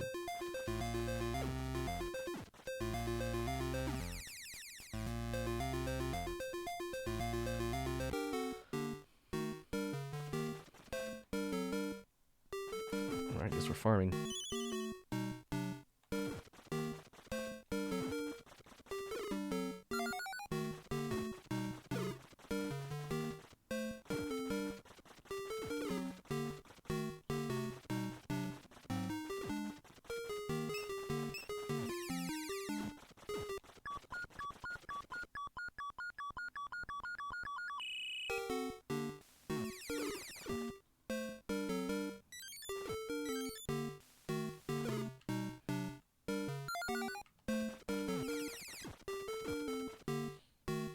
Keep jumping around, see if we can find some of those hidden spots. We're 86 though, so it shouldn't be long. Now, why they put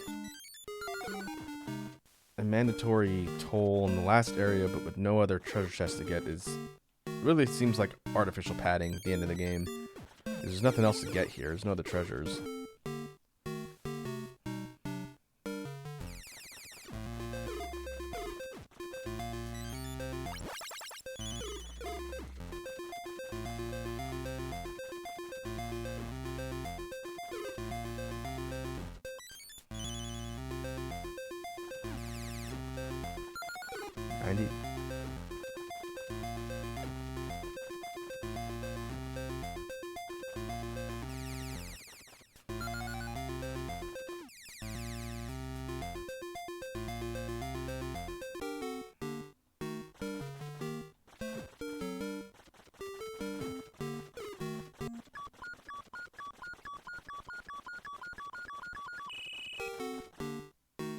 Alright, I'm just gonna hang around down here, trying to farm up the last 8 gems I need.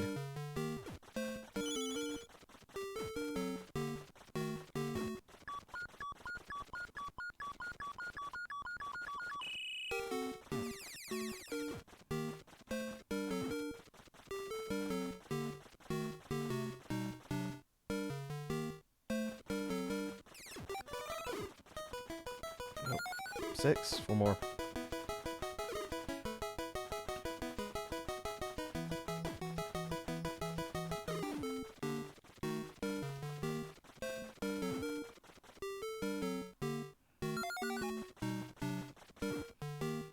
go.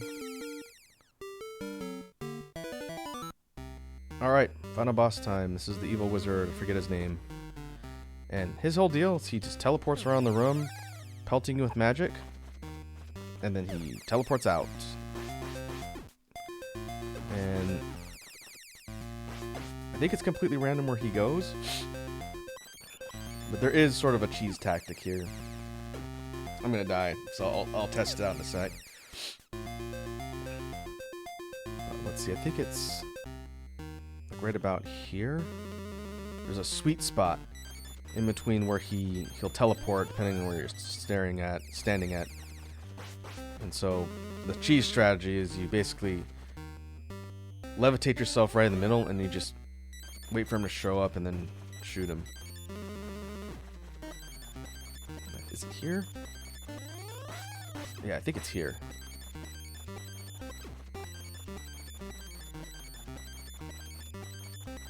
If he shows up behind me, obviously I can't do anything, but if he pops in here, then he's just gonna take a hit. Unless it was over here.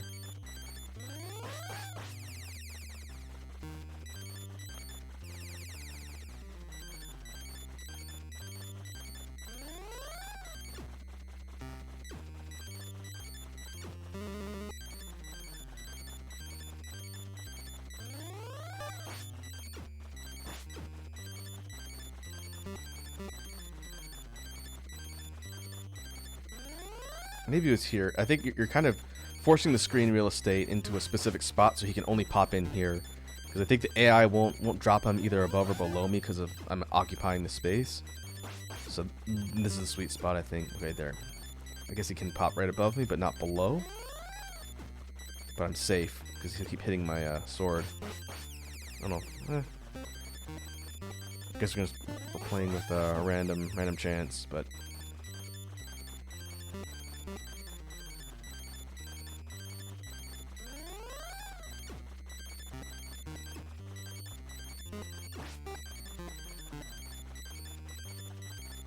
Two more hits. Alright. Gets us the blue key. And the last door.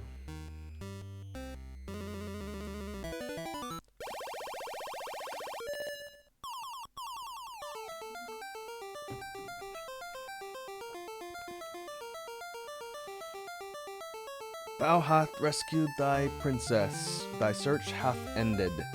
And we don't even get her name. I think they might tell you on the opening screen or in the manual the name of the princess. But that's Wizards and Warriors. The hardest fight was the giant growing skeleton.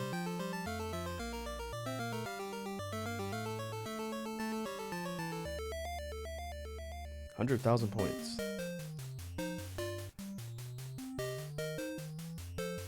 In true arcade fashion, we can put our initials and it won't remember it once the thing is turned off. 230,000.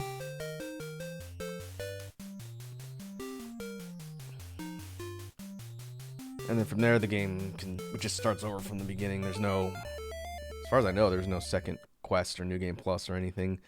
It just loops back from the beginning.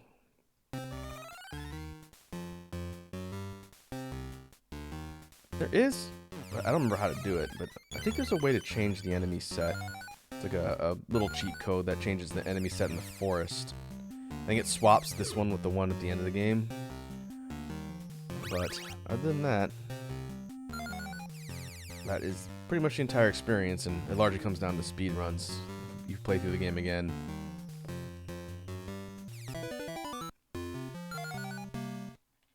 And then I guess learning where all the different weapons are at, and then building a different loadout, but you're not really going to get too much of a different experience. There is a second and third Wizards and Warriors game. The second one's called Iron Sword, I think. That one I've never played, so maybe at some point in the future on one of these retro game streams, we'll look at that one, because that would be one I don't know. We'd be going completely cold.